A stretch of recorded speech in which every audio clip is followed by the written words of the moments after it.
Video جو ہے وہ اتفاق سے اتنی بھیانک ہے، اتنی خوفناک ہے کہ دیکھ کر شرم آتی ہے کہ لوگ اتنے گرے اور اتنے حیوان ہو سکتے ہیں۔ تو وہ کہہ رہے ہیں اگر تم دوبارہ اس علاقے میں بھی دکھائی دی تو یہ ویڈیو ہم چلا دیں گے۔ یہ جو گرے ایریاز ہیں ان کو کس نے دور کرنا ہے؟ السلام علیکم ویورز، پروگرام ہے کرائم اینڈ کرمنلز، میں ہوں اشرف سہیل اور آپ یہ گفتگو اشرف سہیل آفیشیل اور مشرق ڈیجیٹل دونوں پر دیکھ اور سن سکتے ہیں۔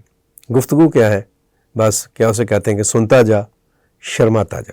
اخلاقی گراوٹ اور قانون نافذ کرنے والے اداروں کے اندر بد نظمی، نااہلی اور اسے آپ کرپشن کہہ لیں، اس کی ایک بھیانک اور سنگین داستان ہے، اور معاشرے کا جو فیبرک ہے اس میں موجود جو غلاظت اور گندگی ہے اس کے اوپر ایک بات ہے، کہتے ہوئے بھی شرم آتی ہے۔ کل میں نے گفتگو کی تھی ارسلان تیموری کے ولاگ کو بنیاد بناتے ہوئے، آج پھر ایک اپڈیٹ آئی ہے، ارسلان تیموری کی طرف سے اپڈیٹ آئی ہے۔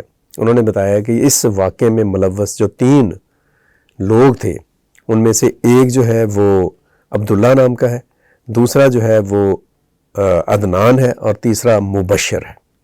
عدنان تے عبداللہ نے عدنان تے عبداللہ تے بشر میں ਉਹਨਾਂ ਨਾਲ ਕਿ ਮੈਂ ਮੇਰੇ ਵੀਡੀਓ ਨਾ ਬਣਾਓ ਤੁਸੀਂ, ਜਦੋਂ ਜੋ ਵੀ ਮੈਨੇ ਨਾ ਤੁਸੀਂ ਕਰਨਾ ਉਂਝ ਕਰ ਲਓ, ਜਦੋਂ ਜ਼ਬਰਦਸਤੀ ਚਾਚੂ ਜੀ ਲੈ ਆਏ ਨੇ ਤਾਂ ਫਿਰ ਉਂਝ ਕਰ ਲਓ ਜੋ ਕਰਨਾ, ਮੈਨੂੰ ਮੇਰੀ ਵੀਡੀਓ ਨਾ ਬਣਾਓ। ਮੈਂ ਆਜ਼ਾਦ ਹੋ ਰਹਾ ਤਾਂ ਮੈਂ ਕੀ ਕਰ ਸਕਦੀ ਸੀ, ਦੱਸੋ ਮੈਨੂੰ۔ تو سی سی ڈی نے پتہ یہ چلا ہے کہ عدنان کو انہوں نے سیالکوٹ سے گرفتار کیا، اور درمیان میں اس نے جو مزاحمت کی اور اس کے جو ساتھی ہیں انہوں نے مداخلت کی کوشش کی تو وہ پھر مقابلے میں پار ہو گیا۔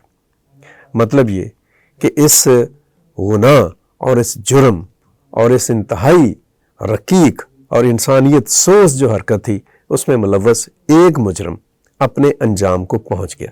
اب معاملات یہ ہیں، دوسرا پہلو جون سا ہے وہ اس صورتحال کا یہ ہے کہ یہ واقعہ، اس پر جو ویڈیو بنی ہے، جو ان مجرموں نے نہ صرف یہ کہ اس خاتون کے ساتھ زیادتی کی، ایک مزدور، ایک غریب، ایک لاچار، ایک بیچاری، ایک معاشرے کے نچلے طبقے سے تعلق رکھنے والی ایک غریب عورت کے ساتھ نہ صرف زیادتی کی گئی بلکہ انتہائی ڈٹائی، بے شرمی اور اخلاق باختگی کی انتہا کرتے ہوئے اس کی ویڈیو بھی بنائی گئی۔ اور ویڈیو جو ہے وہ اتفاق سے اتنی بھیانک ہے، اتنی خوفناک ہے کہ دیکھ کر شرم آتی ہے کہ لوگ اتنے گرے اور اتنے حیوان ہو سکتے ہیں۔ یہ کس قسم کی گفتگو کر رہے ہیں، کس بے شرمی سے اس کی ویڈیو بنا رہے ہیں۔ وہ منت سماجت کر رہی ہے کہ ویڈیو تو کم از کم نہ بناؤ میرے ساتھ جو تم کر رہے ہو، جو ظلم کر رہے ہو۔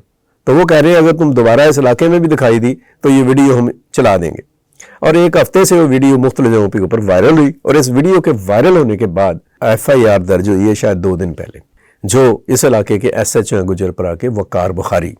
اب پتہ یہ چلا ہے جو CCD نے تحقیقات کی ہیں اس کے ذریعے سے معلومات یہ ہیں کہ یہ واقعہ پچھلے مہینے کا نہیں ہے، یہ واقعہ پچھلے سال کا ہے، اور ہمارے معاشرے کے بوسیدہ اور گلڑ سڑے نظام کا حال یہ ہے کہ 1 سال پہلے یہ واقعہ ہوا اور کسی کی کانوں میں جوں تک نہیں رنگی، اور ہر روز اس طرح کے واقعات ہوتے ہیں، بے شمار تو رپورٹ نہیں ہوتے ہیں۔ خواتین یا جو وائٹ کالر لوگ ہیں یا جو غریب لوگ ہیں وہ ڈر کے مارے، اپنی عزت کے مارے اس طرح کے واقعات کو پولیس تک نہیں لے کر جاتے ہیں کہ الٹا ہمیں رسوائی کا سامنا کرنا پڑے گا۔ معاشرے کے اندر یہ احساس اور یہ شعور ہے، اتنا میچور نہیں ہو سکا کہ آپ کے ساتھ زیادتی ہوئی ہے تو آپ نے کسی خوف، گھبراہٹ اور کسی بھی آپ کہہ لیں ہچکچاہٹ کے بغیر اپنے پاؤں پہ کھڑے ہو کر اپنے لیے انصاف طلب کرنا ہے۔ اور پھر جب انصاف طلب کرنے کے لیے کوئی کوشش کرتا ہے تو اس کا جو اشر ہوتا ہے وہ ایک الگ کہانی اور الگ داستان ہے۔ یہ ایک تماچا ہے ہمارے پورے نظام کے اوپر، سماجی نظام کے اوپر بھی، سیاسی نظام کے اوپر بھی، اخلاقی نظام کے اوپر بھی، اور جو میں نے کل بات کی تھی کہ نام نہاد جو مذہبی من گڑت مذہبی تعویلات اور تشریحات کے ذریعے سے بنایا گیا نظام ہے اس کے اوپر بھی۔ DAG آپریشن سے میں بھی دوبارہ مخاطب ہوں گا کہ آپ ضرور دیکھیں۔ ابھی میں نے بار بار آپ سے کہہ رہا ہوں کہ 2 دن پہلے ہماری ان سے ملاقات ہوئی، انہیں جو گفتگو کی بہت انسپائرنگ گفتگو، وہ گفتگو جو ہے اس کا بہت زیادہ حصہ دکھائی بھی دیتا ہے پریکٹیکلی، لیکن ایسے جو ڈارک ایشوز ہیں، پہلو ہیں، یہ جو گرے ایریاز ہیں، ان کو کس نے دور کرنا ہے؟ ان کو یہ پولیس کے اعلیٰ حکام نے دور کرنا ہے۔ یہ جو اس طرح کے لوگ ہیں، SHOs ہیں، جو اس طرح کے بلیک شیپس ہیں، ان کے بارے میں کس نے فیصلہ کرنا ہے کہ ان کو کیفر کردار تک پہنچانا ہے؟ وہ عدنان تو اپنے انجام تک پہنچ گیا، لیکن ایسے کردار جو ان واقعات کی وجہ بنتے ہیں اور جن کی وجہ سے مجرموں کو حوصلہ ملتا ہے کہ اگر یہ ہے تو ہم منمانی کر سکتے ہیں. ان کرداروں کے لیے بھی کچھ سوچنے کی ضرورت ہے, ان کے اوپر بھی ورک آؤٹ کرنے کی ضرورت ہے, اس پر بھی کام کرنے کی ضرورت ہے.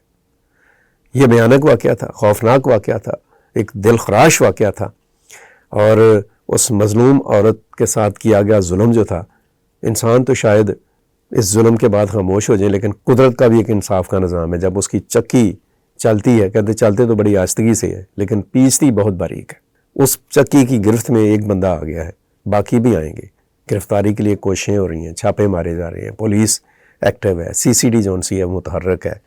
مجھے امید ہے کہ اس واقعے میں ملوث کردار اپنے انجام تک پہنچیں گے, لیکن اس کے ساتھ ساتھ ہمارا عدالتی نظام, ہمارا جو مذہبی فیبرک ہے, ہمارا جو سماجی نظام ہے, اور ہمارے جو قانون نافذ کرنے والے ادارے ہیں اور پولیس خاص طور پر, اس میں موجود جو کجیاں اور کمیاں ہیں ان کو دور کرنے کی بھی ایک شعوری, متحرک, فعال اور ایک نتیجہ خیز کوشش کی جائے گی, کیونکہ اس کوشش کے بغیر یہ معاشرہ کبھی درست نہیں ہوگا.